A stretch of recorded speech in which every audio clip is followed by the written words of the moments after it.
What is up, everyone? Welcome to Latinxs and El Mundo. I am your host, Isaac Meiszner, and today we are joined by a very young actor, yet he already has around 14 titles to his name. I'm talking about Juan Martinez, who is currently on Selena, the series available on Netflix. Juan, thank you so much for being here. How are you? I'm doing good. Thank you for having me. Thanks for the invitation. It feels great to be here. Oh, my pleasure. Well, we definitely are excited here to have you on the show, because we're just talking off camera about you started your career a very long time ago. So I have two questions. What made you want to get into acting, and what advice would you give to up and coming child actors? Oh man. Well, to be honest with you, I didn't really want to do acting. Oh wow. It was more until now I do. You know what I mean? Now I love it, and I love what everything is about and stuff. But it all started when, like you said, I was really young. I was like 7 years old or something. And me and my mom and my sister went to go visit family in Oklahoma. Okay. And when we got there, we got on a car and we were going to go to the mall somewhere. And they heard on the radio, I wasn't paying attention, but they apparently heard on the radio that there was going to be this like open casting thing going on and whatever. Right. And I was forced to go because I couldn't stay home alone, because I was 7 years old, so I went with my mom. And so my sisters and everybody was like, I want to be on Disney, this, that, blah, blah. And I remember the little line they gave to like for the little audition part was like a Reese's commercial or something. And out of all my siblings that went, my uncles, my cousins, everybody, I'm the one who God chose to bless. So it all started like that, and then because they wanted me to be a part of the casting or whatever, they sent me to an expo in Dallas. And then in Dallas, I had like this big bit. I was obsessed with Michael Jackson, and I learned all his dance moves and stuff. My mom still has it on a CD somewhere. And so I performed for like the whole thing, whatever. And then I went to a room where they had a bunch of managers and agents and stuff. I remember it looked like a beehive. Everybody was like walking around everywhere, like from table to table. And then I had two options. It was either go to LA or go to New York, but we ended up choosing Frederick because he was in LA, and we had people, or my dad had family that lived in LA. And then that's kind of how it all started. I think it was for sure, I don't want to say like the first 2 weeks or 3 weeks, but it was for sure the first month that I got my first gig. It was a McDonald's commercial. I remember it. So that's kind of how it all started, and the rest is history. Crazy. Well, that's awesome, because I'm sure your cousins are now jealous of you, because you're in this career path, but it's crazy how you weren't even looking for it, but it came to you almost, right? It was meant to be. Yeah, literally, because I promise you, I didn't want to go up there. It was, everybody went, and I was kind of like a shy kid, but I was always reenacting scenes at home and doing the Michael Jackson stuff. And I didn't want to go at all, but my mom, she convinced me, because the movie Transformers had just came out in theaters, and all my friends were talking about, I have the new Transformer toys, I have this, that. So my mom was like, if you go, I'll buy you a Transformer toy. I was like, okay. And because of the Transformer toy, I went. And let me tell you, I didn't get my Transformer toy till I was 18 years old. Oh my God. Well, you know what? And if you bought it for yourself, it feels better, right? Like what a reward to yourself. So I'm assuming, would you define yourself as being an introvert back in the day? And now how has acting improved maybe even your confidence? Because you went through puberty through that time. So how did that help you? It was, let me tell you, I didn't want the recognition, even though I wasn't something big to be recognized for. I was just a little kid in commercials. But I remember I was a very shy kid, because I had to like like I told you, I was very shy, and I had to start over a lot, because there was a part in my life where I was I living in McAllen, Texas, and then I was always with my uncle in Mexico, in Reynosa, Tamaulipas, and then we also went to Oklahoma for a while, and then from Oklahoma we went to LA, and then from a place in LA I moved a lot of schools, so I was very shy, and it was very hard for me to settle in. And but when we finally were stable for a little bit,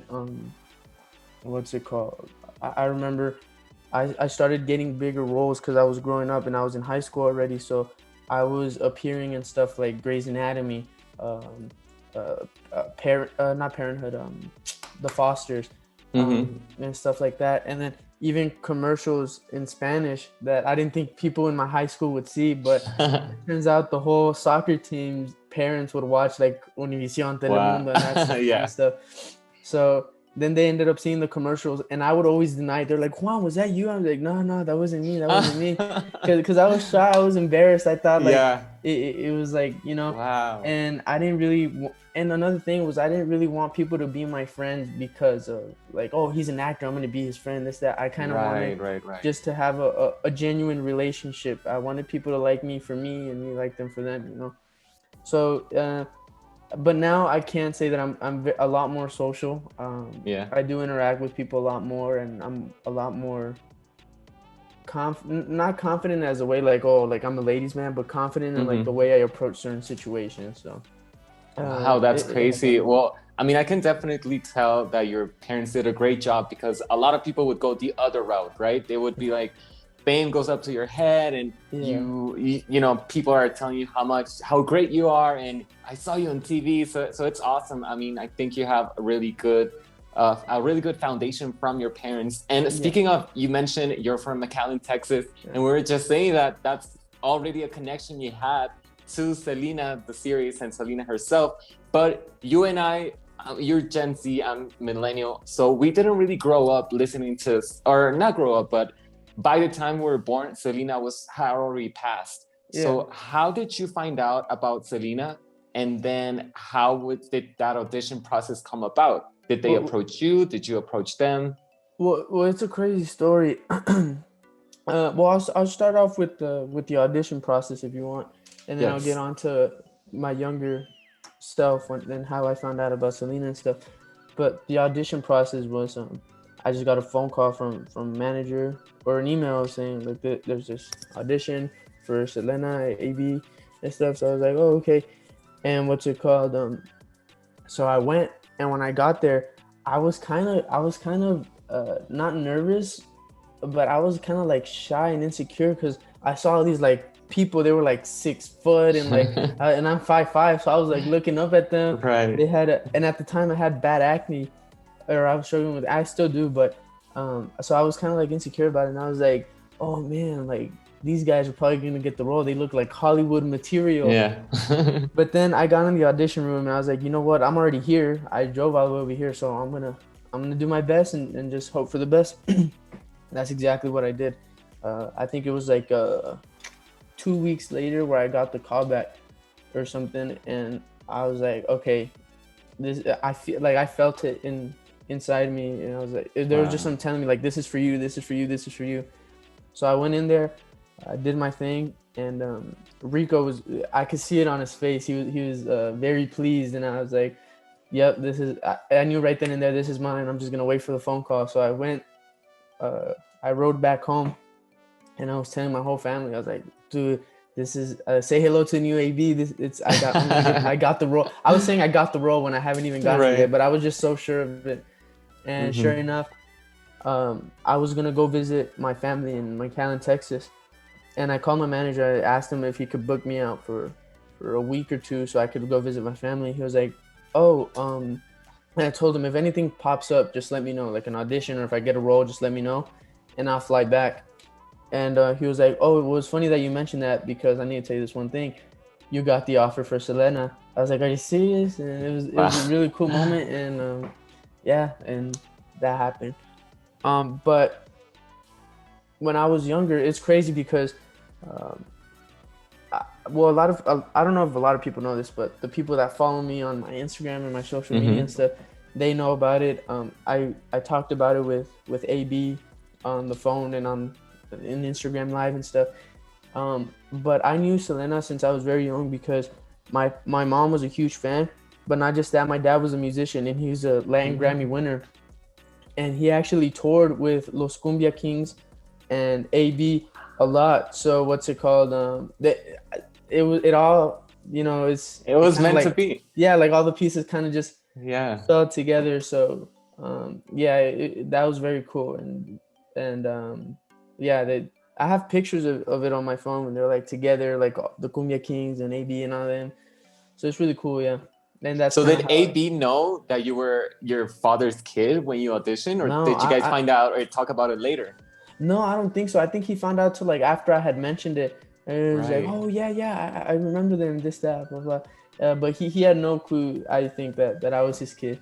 Wow, that's insane. Yeah. I'm shocked. I'm so shocked. It's like such a full circle moment, right? Like Yeah, your it's for dad sure, and small world.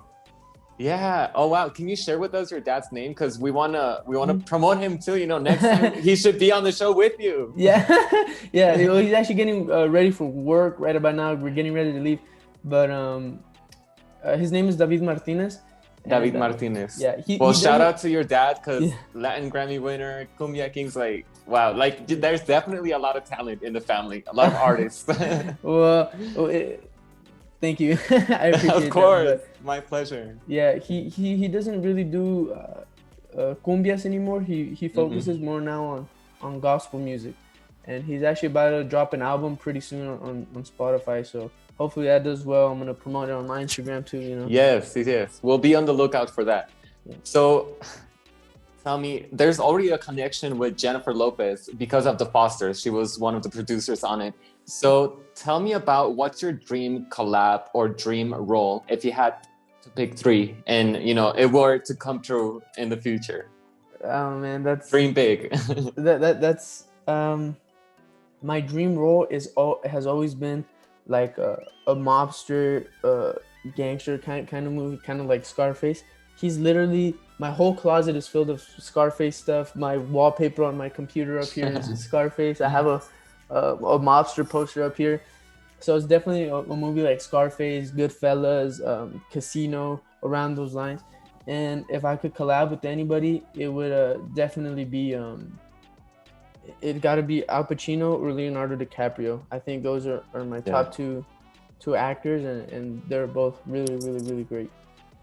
Well, I wish you the best of luck. And I don't think it's even that wild of a dream because Andy Garcia was on The Godfather. So he already kind of opened the doors slightly. And he was born and raised in Cuba.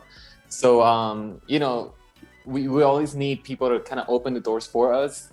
So thanks to him, now I think little by little, we're having more representation. So talk to me about, you told me that your dad is from San Luis Potosí and your mom is Chicana. Mm-hmm. So what do you define yourself as? Because again, going back to Selena, I think because she was so popular, it was because she was, like they say, ni de aquí, ni de allá. So she had that mix, and it's not like you have to choose, but how would you define yourself? Well, there's a scene in the series actually that describes it pretty well.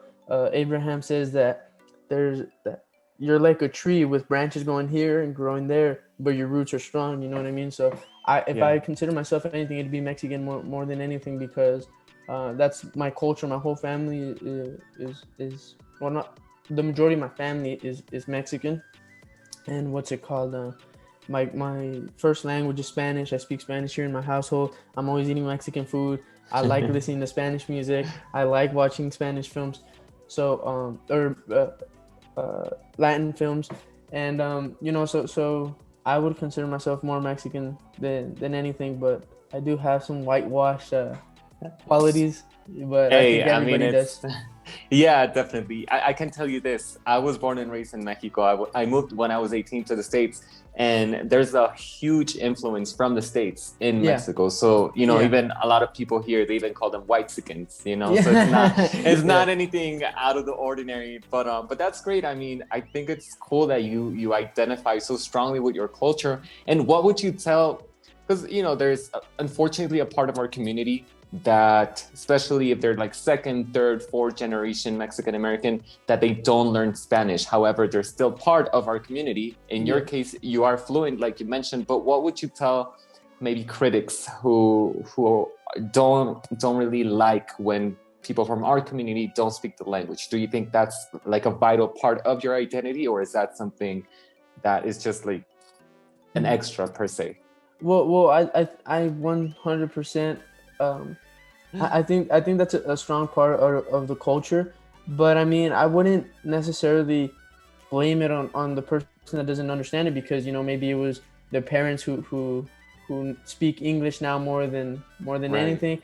So I mean, things change along the way, but for the most part, I think they always are able to understand it. They just maybe have a hard time saying it and Grasping stuff. to But it. Yeah. but honestly, I think not just speaking like culture wise, but knowing like a lot of different languages is very helpful, especially here in the US, because there's a lot of different nationalities that live here. So it's very important, because it's just like a bonus. It just helps you out really, like in Right. the workforce and the jobs and stuff like that. It's always good to know a different language, so you could help other Right. people out. But I wouldn't bash on them saying that they're not Mexican Right. just because they don't know Spanish. You know what I mean? If Yeah. they're eating the same food, and it's not a big deal, I don't think. Right. Good. That's good to hear, because I would say in probably my age range, or our age range, I've heard that a lot. So it's very cool to hear that people are more open, and I think little by little we're getting there. Tell me about what was it like going back to Mexico and filming there, because I'm again, it's like a full circle moment. You were talking about your uncle going and visiting him, and then also we know that we barely got part 1 of Selena. So are we gonna see you in part 2 in any flashbacks or anything like that? Honestly, even if I did know, I'm not sure if I would be able to tell you that. But honestly, I'm not. I have no idea if I'm gonna be back in any flashbacks. I have no idea when the second part is dropping. So I can't help you out there. But no worries. But yeah, I think don't want to get you in trouble. No, yeah, but going back to Mexico, honestly, I've never been to Tijuana. I always lived, like I said, McAllen, Texas, and Reynosa, Tamaulipas is like the border. It's right there. So I was there a lot. But Tijuana, I've never been. And that's where they filmed it, in Baja Studios, I think. And it was cool. It was a pretty spot, but definitely a lot of crazy stuff happened out there, and I could literally write a book about all the things that happened. But yeah, it was a pretty cool experience. Nonetheless, it was like right there by the beach. It was a place where Titanic was filmed. There was just a lot of things that were really cool about the experience. Those are the perks of the job, right? Yeah, 1000%. Nice. Well, Juan, I definitely want to thank you for taking time out of your day to being here on our show. And I'm proud of you. I don't even know you personally, but we need more actors and actresses and public figures like you that are, young and changing the game. Because we need this kind of representation. We need to show that we have talent, that we are capable. So congrats.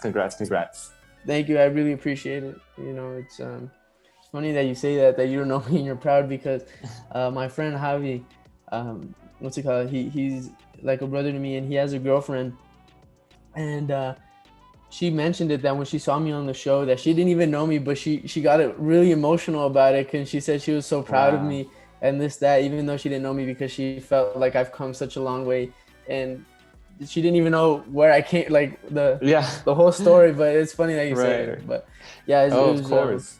But yeah, thank you. I really appreciate it. And primero Dios, así sea, que... Yeah, knock on wood. Yeah, and it's I think it probably comes back to cuando uno de nuestra comunidad gana, todos ganamos. If it's something positive, it's like we're a community. It's not just Mexicans that get ahead. It's us as a community. So I think that's probably where it comes from. So again, thank you, Juan, and best of luck. All right, thank you. I appreciate it, man. You take care.